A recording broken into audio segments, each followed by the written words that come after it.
Olá, eu fui parceiro Uber durante 6 meses e decidi fazer alguns vídeos para partilhar essa minha experiência convosco. O primeiro vídeo desta série é este que hoje estamos aqui a ver e é aquele no qual eu vou revelar quais os resultados financeiros que obtive com esta parceria.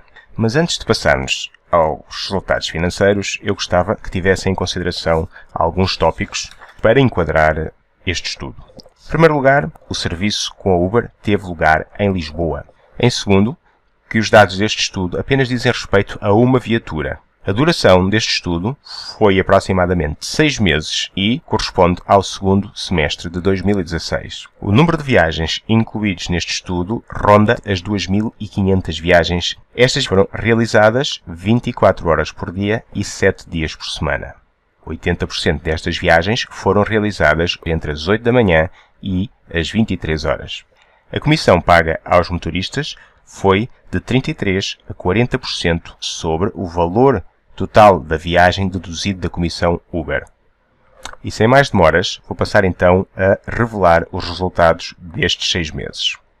Em primeiro lugar, alguns dados quantitativos. O tempo de serviço ascende a 1.949 horas e o número de quilómetros percorridos durante esse tempo de serviço foi de 31.625. Mas, desses 31.625 km percorridos, apenas 14.661 km foram efetivamente faturados.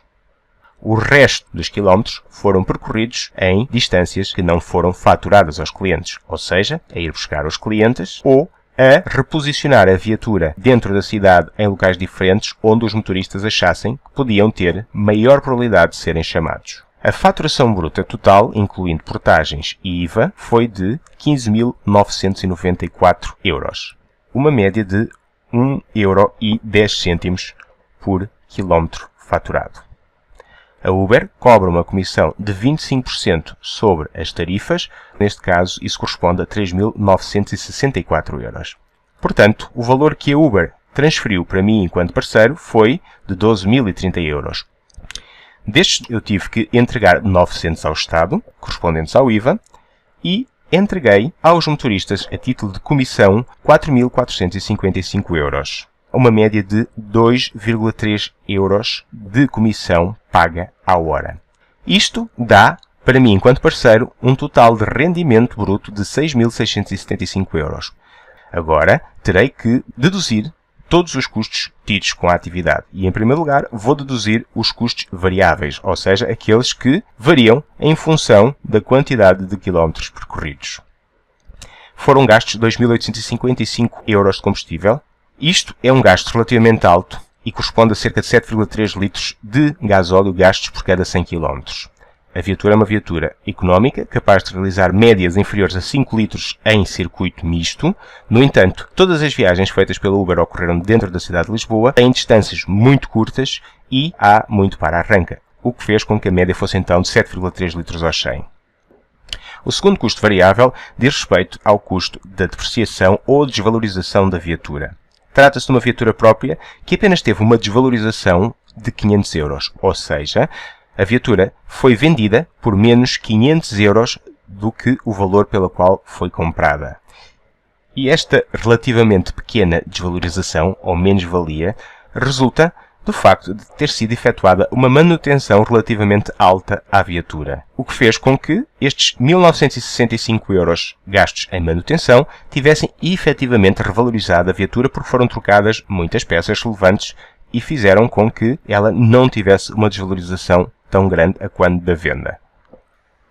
Também foram gastos 308 euros na substituição de pneus e 124 euros em lavagens. Isto faz com que o rendimento do parceiro após custos variáveis seja apenas de 923 euros. Mas ainda há que deduzir todos os custos fixos. Em primeiro lugar, temos os 3 seguros obrigatórios. O seguro de acidentes pessoais, o seguro de responsabilidade civil da empresa e o seguro da viatura, que inclui danos próprios. Também foram gastos 137 euros em comunicações de dados. E, finalmente, foram gastos 570 € no espaço onde a viatura ficava estacionada entre turnos ou nos períodos de paragem. Este custo é facultativo, mas decidi adotar esta funcionalidade por duas razões. Em primeiro lugar, porque a troca de turnos debaixo do teto torna o trabalho mais agradável para os motoristas e eu queria tentar reduzir a sua rotação, porque há uma entrada e saída muito grande de motoristas neste negócio. E em segundo lugar, porque a viatura fica assim mais protegida contra eventuais vandalismos. Mas ainda antes de revelar qual é que foi o resultado final, gostava ainda de mostrar uma comparação entre o custo que eu tive com a viatura, no caso de ter sido uma aquisição, versus o custo que eu teria tido com a viatura se eu tivesse procedido a um renting, porque muitos de vós podem estar a pensar que seria mais vantajoso eu ter recorrido a um renting, o que não é verdade. Vamos recapitular os custos que eu tive com esta viatura: 500 € de menos-valia, 1965 € gastos em manutenção, 308 € gastos em pneus e 425 € gastos em seguro. O somatório destas 4 parcelas prefaz 3.198 €. O valor para um contrato de renting de 6 meses para uma viatura com 35.000 km incluídos seria de 759 € mensais. Portanto, um total de 4.554 €, mais 1.356 € que a solução de ter uma viatura própria. Conclusão: viatura própria é mais barato do que viatura alugada e também dá a flexibilidade de poder parar a viatura sem ter que continuar a pagar o valor do renting. Aqui, parando a viatura, param-se os custos, uma vez que todos os custos são custos variáveis. Aqui, mesmo parando a viatura, este custo continua a ocorrer, o que faz com que seja uma solução mais cara e menos flexível. Portanto, voltando então aqui à nossa demonstração de resultados, falta apenas revelar o resultado final de lucro. E não se tratou de um lucro, tratou-se sim de um prejuízo de 322 €.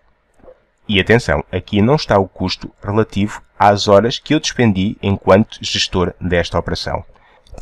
Esta situação, na minha opinião, deve-se a uma situação que eu já tinha referido anteriormente, que é a relação entre quilómetros faturados e quilómetros percorridos, que foi apenas de 46%. Isto deve-se ao facto de existir muita oferta de motoristas e pouca procura, em termos comparativos, de passageiros.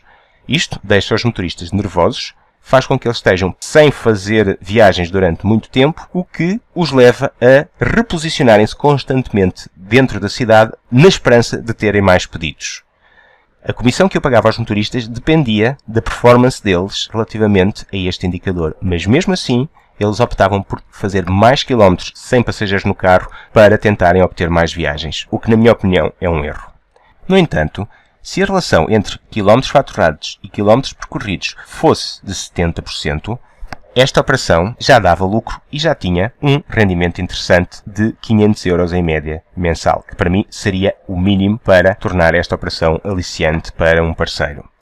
Isto não faria com que o número de quilómetros percorridos fosse superior. O que faria sim era com que o número de quilómetros faturados para esses quilómetros percorridos fosse superior. Os motoristas teriam muito mais pedidos e, ao deixarem um passageiro, teriam logo imediatamente outro pedido a seguir, o que evitaria que eles andassem com o carro vazio pela cidade à procura de passageiros. Portanto, isto faria com que todos os valores de faturação subissem, todos os custos se manteriam iguais à versão real. Isto porque os custos são variáveis e apenas variam com o total de quilómetros percorridos, o que eu, como já disse, não se alterariam. Isto conduziria então a um rendimento total para estes 6 meses de 3.000 e qualquer coisa euros, o que seria, como eu disse, o mínimo para tornar esta operação aliciante. Infelizmente, esta é uma situação simulada que eu nunca consegui atingir e a realidade foi esta, ou seja, enquanto parceiro do Uber, durante estes 6 meses, perdi 322 €. Esta situação de estar a perder dinheiro ou a ganhar muito pouco provavelmente não é a percepção que a esmagadora maioria dos parceiros Uber terá. Isto porque todos os ganhos ocorrem quase no imediato, o que cria a sensação de estar a ganhar muito dinheiro. No entanto, os custos ocorrem ao longo do tempo. O combustível ocorre mais no imediato, mas os outros custos ocorrem de forma muito mais faseada ao longo de semanas, meses ou até mesmo anos. Isto faz com que, para quem não seja um profissional, haja dificuldade em associar os ganhos obtidos com todos os custos respectivos e, assim, calcular efetivamente qual o proveito que estão a ter. No entanto, existe para quem não seja profissional, uma forma relativamente fácil de fazer isto, que é concentrar todos os pagamentos e recebimentos numa mesma conta bancária. Ou seja, canalizar para a mesma conta bancária todos os recebimentos e pagar a partir dessa conta bancária todos os custos que formos tendo associados a esta operação. E assim chego ao fim deste primeiro vídeo e deixo no ar uma pergunta para os parceiros Uber.